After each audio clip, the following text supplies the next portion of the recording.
Rohini Sindhuri Karnataka IAS officer, Telugu బిడ్డ. 2019 IAS బ్యాచ్కి చెందిన ఈమెది ఖమ్మం జిల్లా రుద్రాక్షపల్లి, హైదరాబాద్లో చదువుకుంది.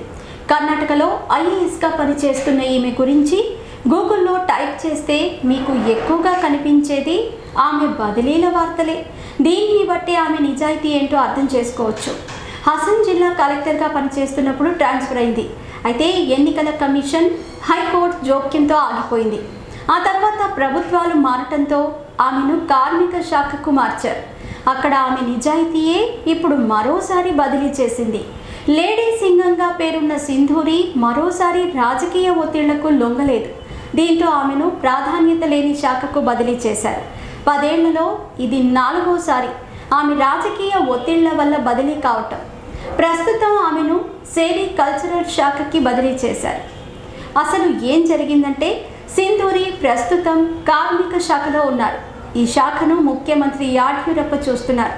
కర్ణాటక భవన, ఇతర కార్మికుల సంక్షేమ బోర్డుకు ఆమె చూస్తున్నారు.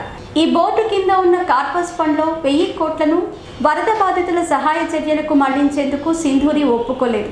దీంతో ముఖ్యమంత్రికి కోపం వచ్చి వెంటనే ఆమెను బదిలీ చేశారు.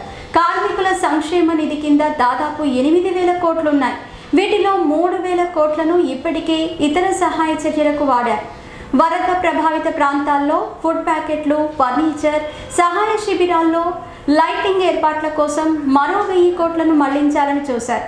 అయితే ఈ మళ్లింపును సింధూరి గట్టిగా వ్యతిరేకించారు.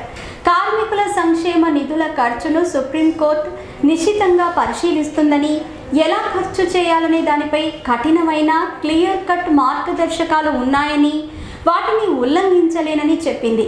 గత 8 ఏళ్లలో 500 కోట్లు కూడా తన శాఖ ఖర్చు పెట్టలేదని, ఒకేసారి 3,000 కోట్లు ఖర్చు పెట్టడం అంటే వృధా చేయడమేనని ఆమె చెప్పింది.